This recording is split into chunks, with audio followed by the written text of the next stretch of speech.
one, time reversal. Time reversal means you're just mirroring your signal. X reversal equal to time reversal. Can anybody say how will you draw the reverse the signal? What logic you use? Can anybody say what is the logic for time reversal? How to perform time reversal? Time reversal is performed. What is the logic for doing time reversal? Just one substitution you do, you get the time reverse the signal. What is that substitution?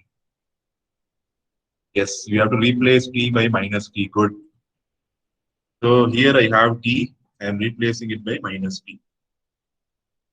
I hope MATLAB will not throw, so I put this minus t in bracket. Okay, so to avoid any compilation error, and I'll plot this stem t comma x reverse. Now I am running this code.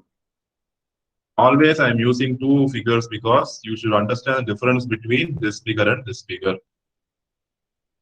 It is time reversed, which means where whenever you have a positive half, you will have a negative half. Whenever you have a negative half, you will have a positive half. It is completely reversed.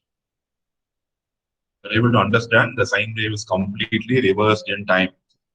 I'm just swapping. Whenever you have plus t, here now I'm having minus t. So sine wave is an odd function, right? So positive time will be completely negative. The sine wave will be completely negative. In the negative time, it will be completely positive.